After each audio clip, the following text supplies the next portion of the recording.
Good day mga tinker. Bari, welcome ulit sa akin channel. Bari, meron tayong i-share na konting tips. Yan, basic na pagto-troubleshooting o pag-ayos ng isang aircon. Window type to.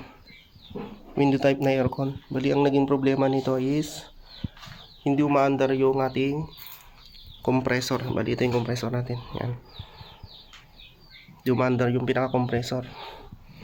Yan, pag di umandar yung compressor natin, bali ang nagkuhan nito is umandar yung kanyang fan. Yan. Pero hindi umandar yung kanyang compressor. Bali ang mapapansin nyo is meron naman siyang binubuga na hangin. Yan. Meron siyang binubuga na hangin dito sa harap, pero hindi siya malamig. Kasi hindi siya umandar yung kanyang pinaka-compressor. Yan, hindi umandar to. Bali ang naging problema na nahanap natin is itong pinaka-capacitor niya. Yan. Bali ang value nito is focus ka 30 UF. Yan. 30 UF 400 volt AC. Yan.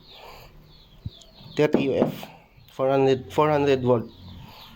Yan yung pinaka value ng kanyang capacitor. Yan. Bali tines na natin kasi ito is talagang wala na siyang value. Yan.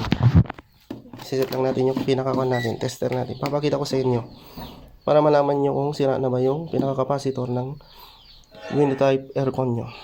Yan. Bali digital yung gagamitin natin ngayon. Yan. Set nyo lang dun sa pinaka-capacitor test nya. Meron pang test ng capacitor to. Yung pinaka-farad ng ating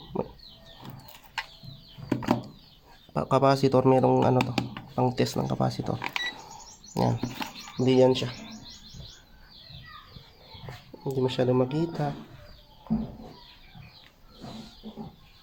Yan. Hindi dyan natin siya i-test. Ay o iseset yung ating pinaka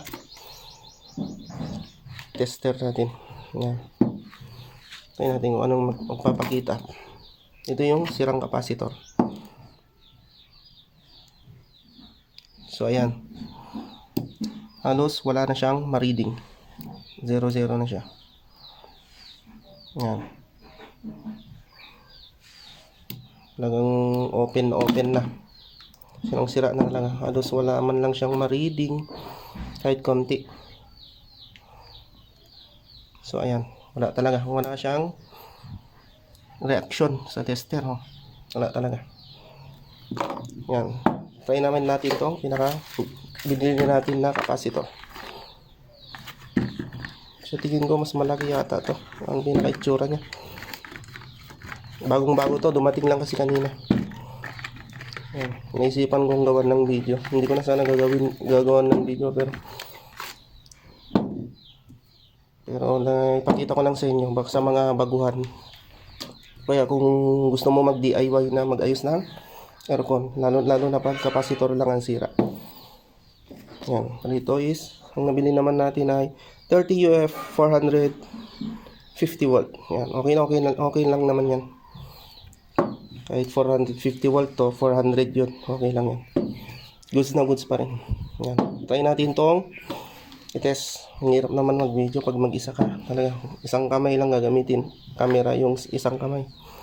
Yan, the moment of truth, bagong capacitor.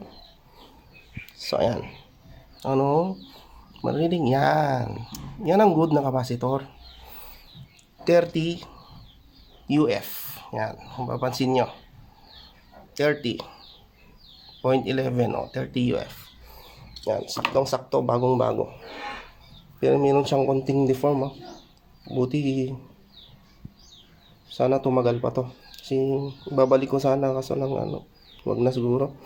Okay naman siguro to. Sana tatagal. Okay pa naman yung pinaka-value niya. Kasi matatagalan lang tayo kung ibabalik pa natin to. Meron siyang konting deform yung pinaka-capacitor. Try natin ulit. Yan. Okay no. Oops. Yan. Okay pa naman. 30 UF. Yan. Salpak na natin. Bali, pagtatanggal naman ng capacitor is ito lang naman sa mga baguhan lang to sa mga expert guys. Pwede nyo naman nang skip tong video kasi para sa mga one lang to. gusto matuto at gusto mag-DIY, mag-ayos ng capacitor. Ito kasi basic lang to. Ito kasi minsan kadalasan na nasisira sa ating aircon, lalong lalo na ganito, madali lang nating ayusin. Kasi tatanggalin mo lang dun sa kalalagyan niya, babaklasin mo lang. Hanapin mo lang yung pinaka-capacitor niya. Yan. Salpak yan dito kanina. Tapos meron lang siyang wire. Yan. Kung meron yung magkakasama, i-electrical tapean mo na lang para sure na hindi maghiwalay. Para hindi mo siya mapagbali-baligtad. Yan. Basta ito, magkakasama. Ito, isa lang naman yan. Walang paglalagay is, yan. Yung isa dito. Yan. Yung magkakasama, dito din sa kabila. Yan. Kahit baliktarin mo to, okay lang. Kung yan, kanina, ito naman dyan, pwede mo namang baliktarin na ganyan. Kahit baliktaran to. Kahit ganyan. Pero dahil sa maraming wire to, pasadya yan talaga dito sa marami ding terminal. Yan. Yan. Magkakasya naman siya kahit ito dyan, dito sa dalawang terminal lang. Kasi dalawang lang naman to. Pero doon mo na lang siya lagay para hindi siya magsiksikan dito. Yan.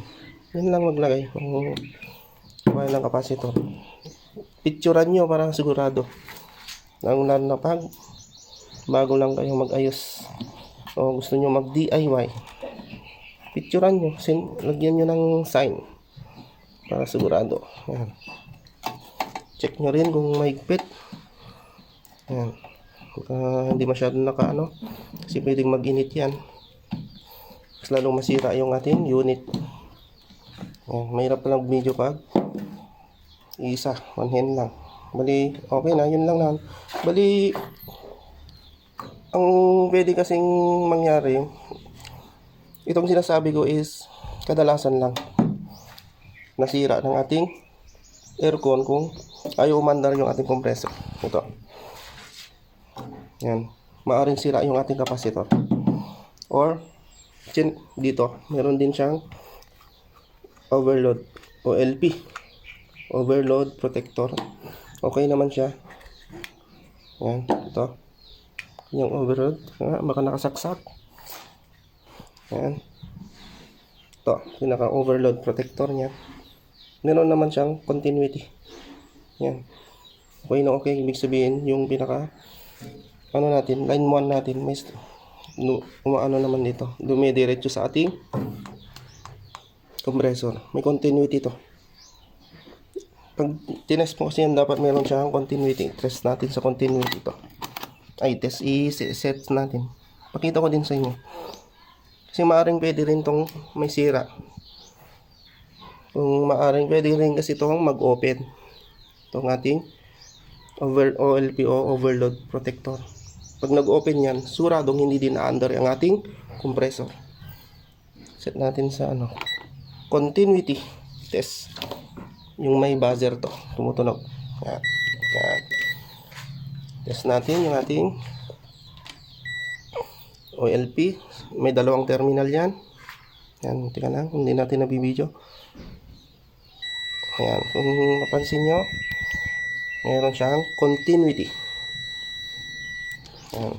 Pero minsan, makaka-encounter kayo, nagpapatay, sindi din yung ating compressor. Minsan meron kasing OLP na nagiging sensitive na siya. O naiinitan lang siya ng bahagya o konti, naiinitan lang ng konti is nag-o-open na kaagad siya. Okay. Tapos kumbaga naging sensitive na siya masyado sa init. May ganon. Sira na rin yung ganon na OLP. Yan. May ganon. Mayroon kasing pangyayaring ganon na nagiging sensitive na yung ating o kinalawang namin minsan pag naglilinis tayo, wala na yung mga rubber dito o yung pinakasilat na pinakasil ng ito para hindi makapasok yung tubig, itong cap. Minsan pag naglilinisan natin, nakapasok yung tubig dyan, may mga lawang itong ating OLP. Minsan yun yung nangyayari, nagiging sensitive to siya. Hindi na siya masyadong gumagana ng maayos. Madali na siyang nag-shut off kung nainitan lang siya ng konti is nag-open na siya. Kaya namamatay yung ating compressor, nagpapatay sindi. Maring Ganun yung mangyari. Kaya minsan, pag tinest mo to, okay siya. Okay siya, pero pag ginamit mo na yung unit, nagpapatay sindi. Yan, maaring ito rin yung sira. Nagiging sensitive na siya. Mainitan lang ng konti, maaari na siyang mag-shutdown. Dapat ito, meron kasi itong desired na temperature bago lang siyang mag-shut off. Yan, o mag-o-open position. Pero dahil sa maaring sa katagalan o lagi nababasa o nangalawang na, maaring maging sensitive siya. Yan. Maging sensitive, mainitan lang ng konti, nagpapatay na. O nagsha-shut off o nag-o-off position ng ating OLP. Kaya nagpapatay sindi yung ating compressor. Yan. Yan ang pwedeng mangyari din yan. Siyempre check mo rin yung pinaka-wirings. Kung merong kinagat ng daga o anumang linya dito, hindi din talaga andar to. Yan. Ang worst scenario is maaaring sira na yung ating compressor. Yan. Pero i-test mo na dito yan. Pero sa next one ko na yan. Mali ang sinasabi ko lang dito, yung pinaka-capacitor. Yan. Ang problema. Yan. Kasi kadalasan ito ng mga sira yan. Kung ating compressor is matibay-tibay din naman ang mga compressor. Hindi basta-basta nasisira yan. Kasi kung meron siyang external na pinaka-thermal na protector, meron din yung internal. Yan, sa loob meron ding protector yan. Kadalasan meron yan. Yan, parang pinaka-ganito niya rin. Protection niya na ganito sa loob. Ibang klase lang, hindi ganito yung design. Pero sa loob, meron din yan. Sakaling sumablay ito, meron din doon. Sa loob. Yan, may protector din siya dyan na thermal. Yan. Pali yun lang. So, i-assemble na natin to at matesting na. Hindi ko to ma-assemble na nagbibideo na yan, update ko na lang kayo pag testingin na natin. So ayan, bali na natin siya. Nakabit na natin yung pinaka-capacitor. Yan, na-tornilyo na rin natin. Yan, pati na rin dong na-fix na rin natin yung ating OLP o pinaka-cap ng ating compressor. Okay na rin. Yan. Ready to testing na pala. Yan. Bali na natin extension muna pansamantala lang. Yan.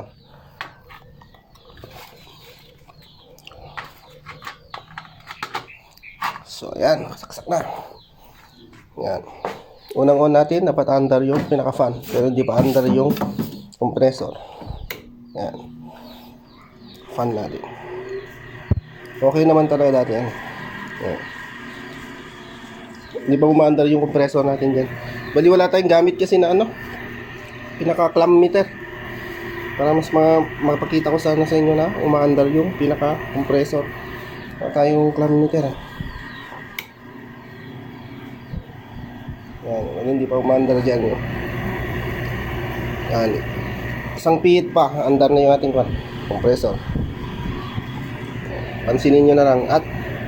At titingnan lang natin kung iinit yung condenser. Tapos lalamig yung doon na lang natin siya. Doon ko na lang mapapakita sa inyo na okay na yung compressor na umaandar na. Kasi wala tayong clamp meter eh. Masira yung clamp meter natin, katagalan na. Yan. Dito na lang, yan. I-on ko lang dito. Pansinin nyo ng... So, ayan. Umandar na. Iniinig na yung ating compressor. So, ayan. Mabibrate na yung ating compressor. Umandar na. Ito. Dapat merong mag-yellow dito muna sa ating condenser. Condenser. Ito pa rin condenser. Ito yung pinaka-evaporator natin. Yan, merong lalamig dito na parte o mag-a-ice. Tapos, dapat matutunaw yan. Yan.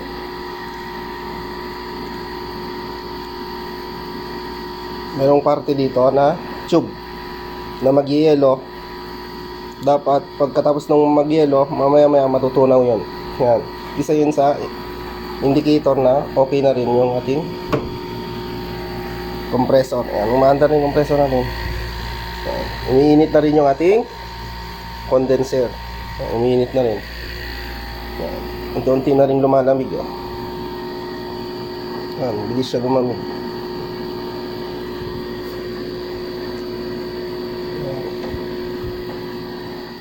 Wala kasi tayong clam meter mga katingker eh. Pasensya nyo na, basta conforme na kung ano yung mapulot nyo idea dito. Basta importante yung pinaka-topic natin yung capacitor.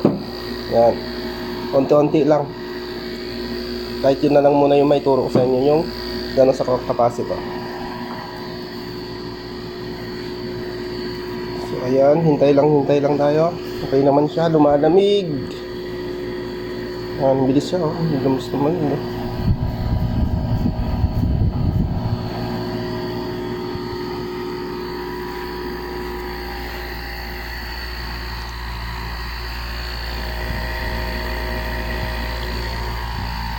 Ayan, umiinit na. Umiinit ating condenser.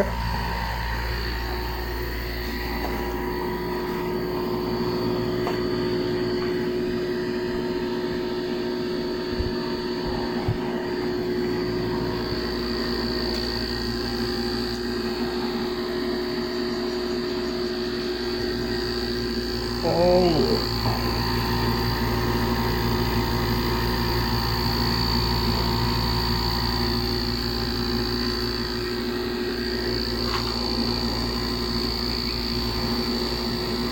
Bali itong aircon na to is nabili lang natin siyang 500. Yan, sa kapitbahay. Bali bebenta na sana nila sa ano. Yan. Bali ang pinaka ano lang nito dati is ano, sira niya rin eh. Yung mga wirings na wasak-wasak na siya. Tapos yung pinaka swing niya, swing motor niya sira din. Bumili lang tayo ng kanyang pinaka motor, yung synchronized motor. Pinalitan lang natin. At saka yung pinakamukha niya kasi is wasak kasi ito. Yan. Pero okay pa naman siya kung lang. Yung itsura niya lang wasak kasi dito, wala yung pinaka-takip dito, pinaka evaporator niya. Pero yung filter niya meron naman yung pinaka screen. Ito sira-sira rin to, pero inayos lang natin tapos ni-repaint. Putol-putol kasi ito eh. Pero okay na siya ngayon, bagong-bago na yung itsura. Ito lang, walang pinakatakip niya, wala na kasi. Gagawan na lang to natin ang paraan niya. Yung bili lang natin ito 500.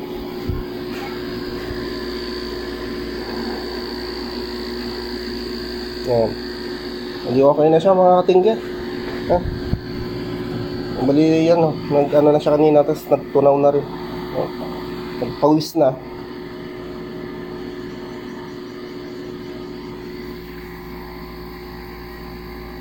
Yan, okay na okay.